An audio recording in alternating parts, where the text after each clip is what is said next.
E aí, pessoal, os debates entre os candidatos e um risco que aparece dentro dessa discussão, o futuro da transição do Grêmio. Eu vou colocar alguns dados aqui para a gente conversar sobre isso. César Cidade Dias falando de Grêmio aqui no YouTube, papo de gremista para gremista. Mas agora o recado é da HMB Caruei, que está em clima de Copa do Mundo e neste mês de novembro oferece a você ofertas que são um golaço. Você poderá adquirir o HB20 Sense 1.0 com condição especial, entrada mais parcela de R$ 899 ou bônus de R$ 2.000 na troca do seu usado, ou ainda garantir o Creta Action com entrada mais parcela de R$ 1.259 ou bônus de R$ 4.500 na troca do seu usado. Você escolhe. Agora é a sua chance de trocar de carro com condições especiais. Passe na HMB Caruei e aproveite as ofertas que são um golaço. Em Porto Alegre, Avenida Ipiranga 5570, Canoas, Novo Hamburgo e Bento Gonçalves. Gente, os debates. Ontem tivemos o debate no conselho lá no Grêmio, né? No debate oficial do Grêmio. Lamentável o debate do Grêmio. Eu até ia fazer um vídeo especialmente sobre o debate e me acabei deixando de pensar nessa hipótese, porque acho que a gente não tira nada.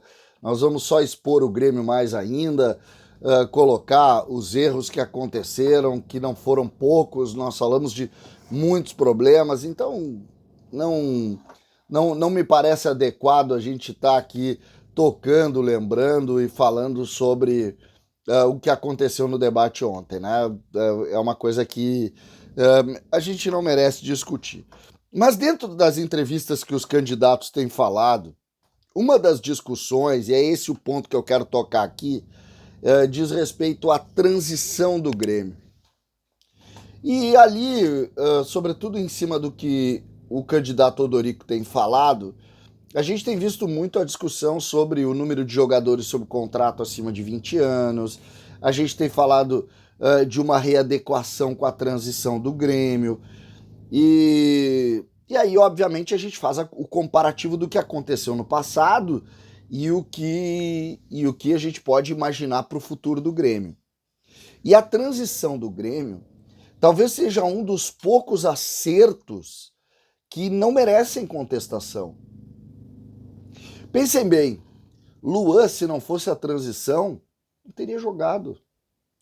PP, se não fosse a transição, não teria jogado. Todos esses jogadores, eles teriam sido emprestados e saídos a partir do sub-20. Everton subiu antes um pouco e tal, talvez o Everton não entre nessa. Mas muitos, o próprio Arthur, entra nessa discussão. O melhor jogador da temporada atual do Grêmio qual é? Bitelo. Bitelo tem 22 anos nesse momento. Bitelo, no ano passado, tinha 21, ou seja, já tinha estourado a idade. Por que o Bitelo está no Grêmio hoje? Porque tinha a transição do Grêmio. Se não fosse a transição, o Grêmio teria perdido o Bitelo. E aí a gente fala muito no custo geral e tal, e tem muito jogador da base que acaba não chegando na transição e todos esses valores da base são colocados numa grande linha de custo. Só que é preciso pegar quem é de fato o time do Grêmio na transição para se saber, cara, qual é o custo da transição. Eu fui atrás dessa informação. Eu fui buscar a informação de quem de fato é o trabalho, de onde de fato está o trabalho da transição e quanto ele custa para o Grêmio, para se ter uma ideia um pouco mais real daquele grupo que de fato é de jogadores acima de 20 anos, que não estão mais no departamento da categoria de base e que fazem essa transição utilizando aquele time sub-23 que joga a Copinha aqui, joga o Campeonato Brasileiro sub de aspirante, joga o Grêmio, por exemplo, que ganhou no ano passado, e outros tantos. E eu cheguei a um número a casa de 600 mil reais. Ou seja, o custo da transição do Grêmio,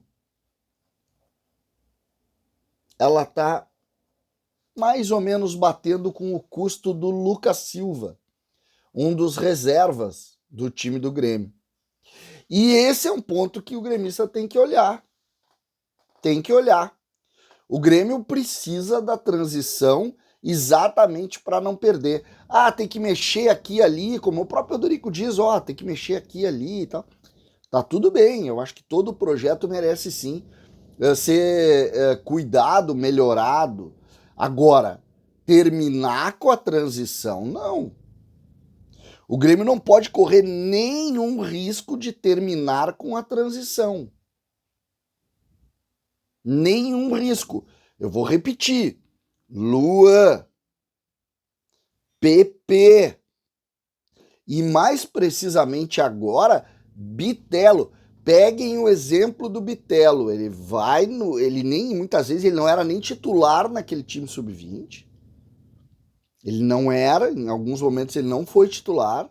Aí ele sai, ele bate uma outra partida no profissional, não joga, volta para a transição, faz um brasileiro da transição maravilhoso. Meio campo tinha o Gazão, tinha o Bitelo, tinha o Pedro Lucas, tinha o Elias, faz um super campeonato, vira o ano, o Grêmio sugere inclusive emprestá-lo, aí o Grêmio troca de treinador, porque o Mancini não usava o Bitelo, e eu tô falando isso em 22, aí o Roger vem, olha o Bitelo, bota o Bitelo no meio campo, acabou. O Bitelo vai embora. Lembrando que o Bitelo tinha jogado as partidas, algumas delas, apenas quando jogavam todos os reservas no Campeonato Gaúcho. Aí joga, o Bitelo é o melhor jogador do Gauchão, e o Bitelo é o melhor jogador, e talvez seja o único jogador que tenha mercado nesse momento. Talvez seja o único jogador do Grêmio que tenha mercado. E aí o Grêmio hoje discute a transição para acabar com esse processo. Eu vou repetir. A transição custa, aquele custo daquele time que está ali, ele custa o que custa o Lucas Silva. O Lucas Silva, reserva que custou para o Grêmio um monte de dinheiro e ele tem exatamente o mesmo custo que tem aquele grupo de transição. César Cidade Dias falando de Grêmio aqui no YouTube.